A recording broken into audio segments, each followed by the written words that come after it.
Hello दोस्तों, कैसे हैं आप सभी लोग? उम्मीद है भाई साहब सभी स्वस्थ होंगे, मस्त होंगे, ज़बरदस्त होंगे। यहाँ पे आज हम लोग जो टॉपिक करने वाले हैं एमपी यूनिट 2 के लिए, भूगोल के लिए, मध्य प्रदेश में कृषि। क्या? मध्य प्रदेश में कृषि। ये आज की क्लास का मुख्य टॉपिक आपने थंबनेल पे भी देखा होगा, मध्य प्रदेश में कृषि। आपको फिर से बता दूँ, एक डाउट आया था बच्चे का कि सर इस तरीके से लिखा के आप क्यों करा रहे हो बेटा? तो मैंने बताया था, मैं लिखवा के इसलिए करा रहा हूँ कि आपके लिए एमपी नया है। सर एमपी नया है आपके लिए तो आपको याद करने के लिए लिखना पड़ेगा। आप बोलो बुक से पढ़ लेंगे तो नहीं। मोस्टली जब लिखवाता हूँ मैं शांत रहता हूँ, सिर्फ लिखवाता हूँ, समझाता हूँ, काम बताता हूँ। बट सबसे महत्वपूर्ण क्या होता है, आपको क्वेश्चन बताता हूँ, क्वेश्चन कहाँ से आते हैं।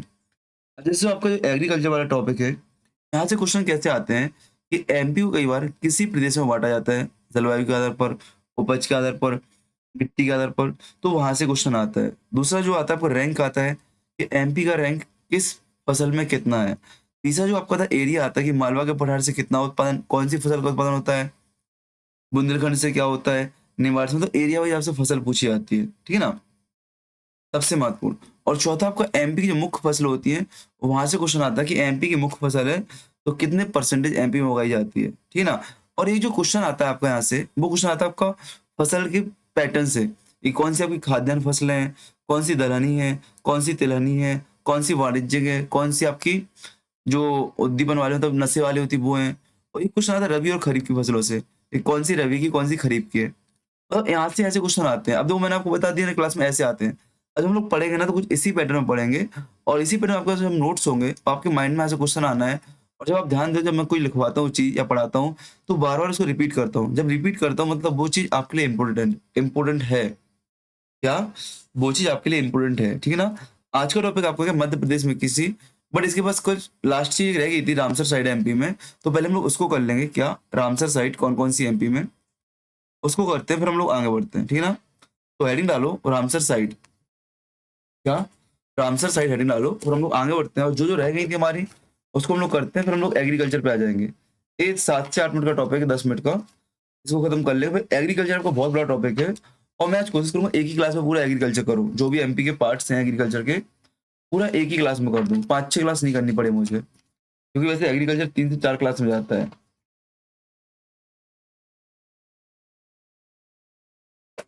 चलो, तो सबसे पहली बात आती है रामसर साइट होती क्या है? वेटलैंड या आर्द्र भूमियाँ होती क्या हैं? रामसर साइट है क्या चीज़? तो आपने कभी दलदली भूमि देखी है? वेटलैंड आपने देखी है कभी?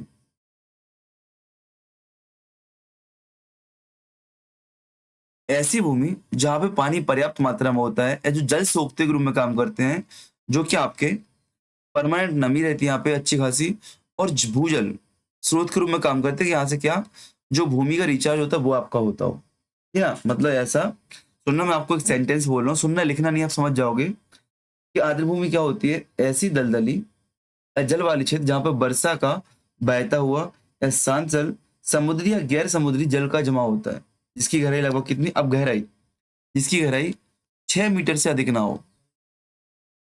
6 मीटर से अधिक ना हो, वो किसमें आता है, आर्द्र भूमि में। तो आपकी जो यहाँ पे याद रखना है, वही याद करना है कि आपके आर्द्र भूमि की वेटलैंड की गहराई कितनी हो सकती है, 6 मीटर हो सकती है, इससे अधिक नहीं हो सकती। चाहे तालाब हो, चाहे नील, कुछ भी हो, जहाँ पे पानी संग्रहित होता हो, जहाँ पे पानी संग्रह, उसकी गहराई 6 मीटर से अधिक नहीं होनी चाहिए, ठीक है ना? तो पहला पॉइंट आपको यही करना है।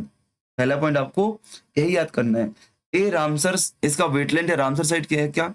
वेटलैंड को संरक्षित करने के लिए एक रामसर कन्वेंशन हुआ था। कहाँ पे? ईरान शहर में। इस शहर आपको याद रखना, पूछा जाता है आपसे कि रामसर कन्वेंशन किस शहर में बेटा? ईरान शहर में हुआ था। कब हुआ था? डेट आपको एमपी में महत्वपूर्ण, 2 फरवरी, 2 फरवरी 1971 को हुआ था। 2 फरवरी 1931 को ईरान के रामसर शहर में, ईरान के रामसर शहर में आपका रामसर जो कन्वेंशन आयोजित हुआ था। वहाँ पे क्या हमने आर्द्र भूमियों के संरक्षण के लिए वेटलैंड कंजर्वेशन की हमने बात की थी, ठीक है ना? ये आपका अंतर्राष्ट्रीय स्तर पे हो गया। तो पहला पॉइंट आपको इसको लिख लेना, दूसरा आप इसको ईरान में 2 फरवरी 1971 रामसाइट। तीसरा जो पॉइंट है आपका इंडिया में, तीसरा जो महत्वपूर्ण है आपका इंडिया में। इंडिया में रामसर साइट क्या है बेटा? तो इंडिया में आपको जो भारत शासन का पर्यावरण संरक्षण अधिनियम है, एनवायरमेंट प्रोटेक्शन एक्ट, पर्यावरण एक्ट, पर्यावरण संरक्षण अधिनियम 1986, इसके अंतर्गत इसके अंतर्गत 2017 में, कब, 2017 में वेटलैंड संरक्षण एवं प्रबंधन नियम बनाए गए। वेटलैंड संरक्षण एवं प्रबंधन नियमों को बनाया गया, ठीक है ना, और जिसका पालन मध्य प्रदेश में भी किया जा रहा है। और इसके पालन के लिए मध्य प्रदेश में क्या, एमपी स्टेट वेटलैंड कमीशन का भी गठन किया गया है। इस बात को आपको याद रखना है, ठीक है ना। चलो अब बात करते हैं एमपी में कौन कौन सी वेटलैंड्स है। एमपी में आपको कौन कौन सी वेटलैंड्स दिखेगी, तो एमपी में भी फिलहाल में आपको 5 रामसर साइट मिलेगी। एमपी में क्या आपको फिलहाल में 5 रामसर साइट दिखेगी। कौन कौन सी, देखो, अब मैप बनाओ, मैं मैप के थ्रू बार बार आपको याद कराता हूँ जिससे आपको लोकेशन थोड़ा बहुत याद रहे। एक तो आपको यहाँ पे मिल जाएगी सांक सागर,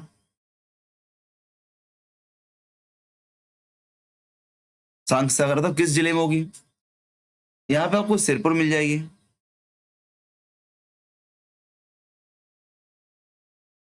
यहाँ पे आपको यशवंत सागर, यहाँ पे आपको तवा जलाशय,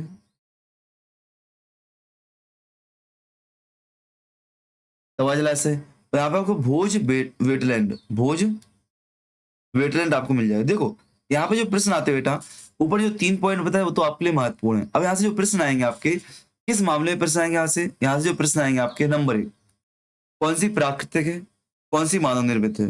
अगर कोई मानव निर्मित है तो किस डेट को बनाई गई है, किस ईयर को बनाई गई है, मतलब किसने बनाई है, कौन व्यक्ति से संबंधित है, और वह वेटलैंड सूची में कब सम्मिलित हुई वो महत्वपूर्ण है। वेटलैंड सूची में कब सम्मिलित हुई वो महत्वपूर्ण है। कोई रिवर वगैरह संबंधित, वहां रिवर से क्वेश्चन आ जाएगा, ठीक है ना। और कोई एरिया, किस एरिया में है, ठीक है ना। जैसे बात करूं मैं आपकी, सबसे पहले बात करो भोज वेटलैंड। तो भोज वेटलैंड कब बेटा, सबसे पहले यही की बात करता हूँ, यहीं पे बनाता हूँ मैं आपके लिए, अलग से नहीं बताऊंगा।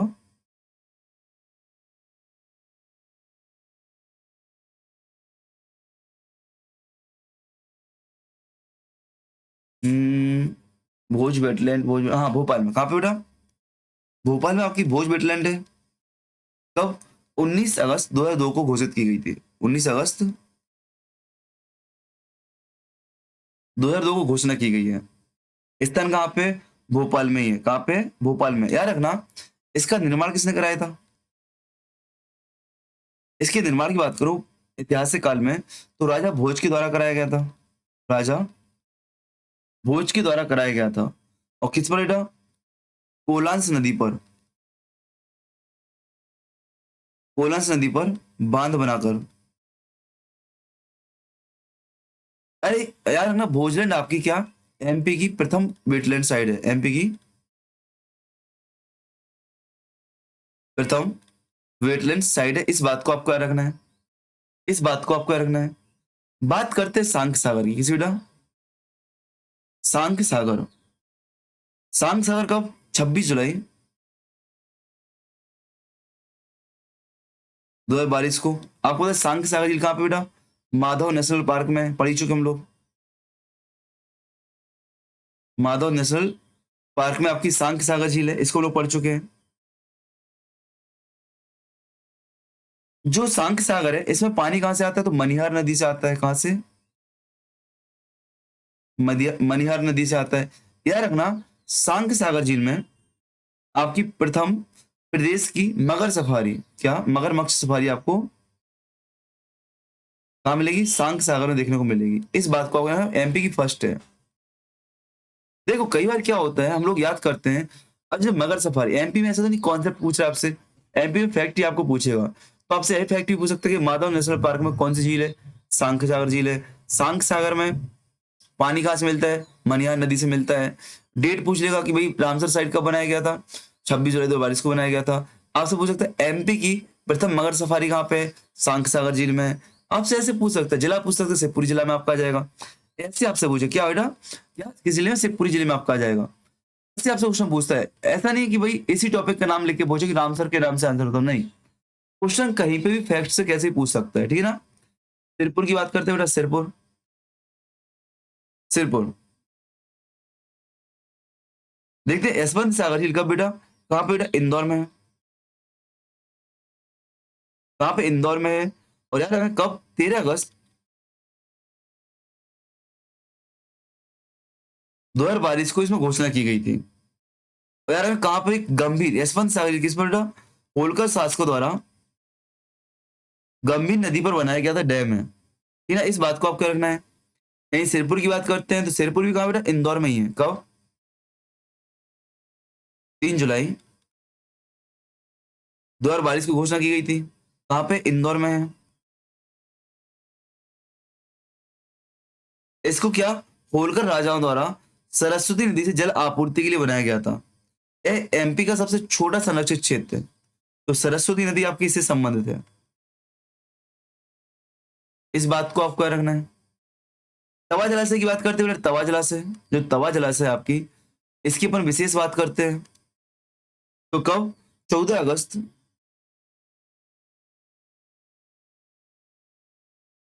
2024 को। कहाँ पे? इटारसी नर्मदापुरम में फैला हुआ है।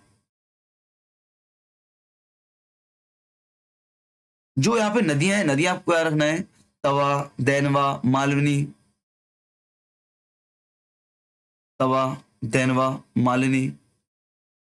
ये आपका एमपी का सबसे बड़ा है। क्या है? सबसे बड़ा संरक्षित क्षेत्र है। ये आपका सिरपुर था, सबसे छोटा था। और भोजलैंड आपका क्या था? फर्स्ट था। क्या था? फर्स्ट वेटलैंड साइट थी। इतना आपको याद रखना है। क्या है आपकी? रामसर साइड है।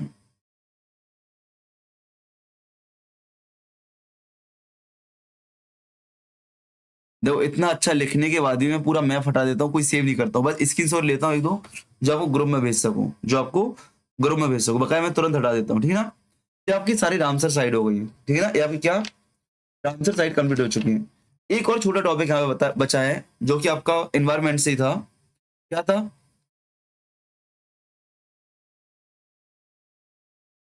जो बायोडायवर्सिटी हेरिटेज होते हैं, वो क्या? भारतीय जो जैव विविधता विरासत स्थल होते हैं, वो क्या? जैव विविधता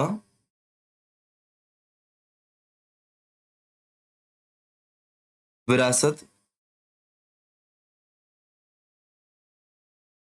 स्थल, बायोडायवर्सिटी हेरिटेज साइट, ये आपके लिए महत्वपूर्ण है। यहाँ से वैसे क्वेश्चन बहुत कम पूछे जाते हैं, क्योंकि नया टॉपिक, बट आपके एग्जाम में आने की संभावना है, क्योंकि नया टॉपिक है और नई चीज को पकड़ना, माइनस मार्क के थोड़ा इंटरेस्ट दिखाएगा तो आपके में आएगा। अच्छा, जैव विविधता क्षेत्र होते क्या है? पहला बात तो यही आपका कि जैव विविधता क्षेत्र होते क्या है, याद रखना। ऐसे पारिस्थितिकी तंत्र, ऐसे इकोसिस्टम जहाँ पे स्थलीय, ये क्या, जहाँ पे कोस्टल भी हो गया आपका, कोस्टल भी हो गया, मेनलैंड के भी हो गए हैं, और आपके समुद्री जीव भी हो गए। यहाँ पर क्या? ऐसे पारिस्थितिकी तंत्र जहाँ पर आपके स्थलीय, तटीय, जलीय, जैव विविधता वाले वन्य प्रजातियों के साथ दुर्लभ व संकटग्रस्त या की स्टोन प्रजातियां पाई जाती हैं। दुर्लभ, संकटग्रस्त या आपकी की स्टोन प्रजातियां पाई जाती हैं, ठीक है ना? वो क्या होता है? आपके जैव विविधता विरासत स्थल होते हैं। क्या आपको डेफिनेशन याद करना? नहीं करना। क्यों? क्योंकि हेरिटेज वर्ड आपका लगा हुआ है, तो हेरिटेज वर्ड से आप ऑटोमेटिक एग्जाम में परिभाषा पकड़ जाओगी कि क्या परिभाषा सही हो सकती है। मैं आपसे बोलूं, जहाँ पे भीड़ भाड़ पाई जाती है, क्या वो हेरिटेज होगा? नहीं। जहाँ पे ऐसी चीजें पाई जाती है जो बहुत यूनिक मिलती हो, हेरिटेज हो जाएगा। जहाँ पे बहुत कम चीजें मिलती हो, बहुत महत्वपूर्ण चीज होंगी, लेकिन वो हेरिटेज हो जाएगा। ऐसी चीज जो मनोरम दृश्य वाली होती है, एक ही स्थान में मिलती है, कहीं और नहीं मिलती है, हेरिटेज हो जाएगा। मतलब कि परिभाषा चेंज होगी आपको, ठीक है ना? बता दिया कि जैव विविधता विरासत क्या होगा, आपको ऑटोमेटिकली इसका आंसर बन जाएगा। अब बात करते हैं इंडिया में कौन कौन से, मतलब एमपी में कौन कौन से जैव विरासत स्थल है आपके, और किस अधिनियम के माध्यम से बनाए जाते हैं। तो यार रखना, जो आपको बायोडाइवर्सिटी एक्ट है 2002 का, क्या? जैव विविधता अधिनियम, जैव विविधता अधिनियम 2002 है आपका। इसकी जो धारा होती है 37A, इसमें प्रावधान किया गया है कि राज्य सरकार स्थानीय निकायों के परामर्श के साथ समय समय पर इस अधिनियम के अंतर्गत जैव विविधता के महत्व को सरकारी राजपथ में अधिसूचित कर सकती है। तो कौन कर सकती है बेटा? राज्य सरकार। यानी कौन? राज्य सरकार। इसको इतना इतना ऐसे जैसा मैंने लिखा ना ऐसे लिख लो, ऐसा मतलब दो नीचे है ऐसा, ऐसा राज्य सरकार, इसका मतलब राय ऐसे लिखो, ठीक ना? है ना? कौन घोषित करती? राज्य सरकार इसकी घोषणा करती है। किसके परामर्श पर? जो वहां पे स्थानीय लोग हैं या लोकल लोग हैं, स्थानीय संस्थाओं या स्थानीय निकायों के परामर्श पर। इस बात को आपको याद रखना है, केंद्र सरकार घोषित नहीं करती है, सबसे पहली बात। अब बात करते हैं अभी फिलहाल में इंडिया में कितने हैं। तो इंडिया में फिलहाल में आपके, भारत में आपके 45 जैव विविधता विरासत स्थल आपके दिखते हैं। विरासत स्थल आपको मिल जाएंगे, ठीक है ना? एमपी में कितने मिलेंगे आपको? एमपी में 5 आपको मिल जाएंगे। अगर बात करूं भारत में तो किस राज्य में सबसे अधिक है? किस राज्य में? तो यार वेस्ट बंगाल में सबसे अधिक है। वेस्ट बंगाल में सबसे अधिक 10 आपके जैव विविधता विरासत स्थल हैं। यार ना, जिनका ज्योग्राफी ऑप्शनल है वो लोग इस बात को याद रखना, जो सॉरी ज्योग्राफी मेन सब्जेक्ट है वो लोग इस टॉपिक को अच्छे से करेंगे, ठीक है ना? अच्छा, फर्स्ट कौन सा था आपका? फर्स्ट स्थल, फर्स्ट कौन सा था जैव व्यवस्था स्थल तैयार ना? जो फर्स्ट था आपका वो आपका कर्नाटक का था। कर्नाटक का था, 2007 में बनाया गया था। उसका नाम क्या बेटा? उसका नाम है आपका नल्लूर इमली ग्रोव। नल्लूर इमली ग्रोव, ये आपको याद रखना है। और जो सबसे लास्ट 25 में बनाया गया था आपका गुप्तेश्वर में। गुप्तेश्वर वन कहाँ पे? उड़ीसा में। ये आपके लिए इतना महत्वपूर्ण नहीं टॉपिक, ये आपके लिए यहाँ पे इतना महत्वपूर्ण नहीं था एमपी वालों के लिए, बट इंडिया वालों के लिए था। एमपी जी का भूगोल था उनके लिए स्पेशल था। जो महत्वपूर्ण है, एमपी में 5 कौन कौन से हैं? एमपी में 5 कौन कौन से कब बनाए गए? तो एमपी में देखो, नरो हिल्स, पातालकोट, नरो हिल्स, पातालकोट, अमरकंटक, वाल्मी परिसर, वाल्मी परिसर, सिरपुर तालाब। सिरपुर तालाब, यार है ना, सिरपुर तालाब एक ऐसा स्थल हो गया जो आपका रामसर साइड में भी है और जैव विविधता स्थल में भी है। अच्छा, नरो हिल्स किस डिस्ट्रिक्ट में आपकी? सतना में 2019 में घोषित की गई थी। पातालकोट कहाँ पे बेटा? छिंदवाड़ा में है। छिंदवाड़ा में है, 2019 में घोषणा की गई थी। अमरकंटक कहाँ पे? अनूपपुर में है। अनूपपुर अमरकंटक, अनूपपुर अमरकंटक कहाँ पे? 2022 में घोषणा की गई थी। तो वाल्मी परिसर भोपाल में है, 2024 में घोषणा की गई थी। और इंदौर आपका 2024 में, सॉरी सिरपुर तालाब का इंदौर में 2024 में घोषणा की गई थी। देखो, कई नाम और डिस्ट्रिक्ट तो आपको ऐसे रिपीट हो रहे हैं ना, जो आपको ऑटोमेटिक, ये अनूपपुर अमरकंटक कितनी बार रिपीट हो गया है, कितनी बार, किस जिले में कौन सा शहर है कि नहीं? तो ऐसी चीज आपको बार बार जब रिपीट होती है ऑटोमेटिकली याद हो जाती है। अब आपका एक टॉपिक है जो शुरुआत करने में, क्या? भारत में कृषि, क्या? मध्य प्रदेश में कृषि। तो हेडिंग डालेंगे मध्य प्रदेश में कृषि।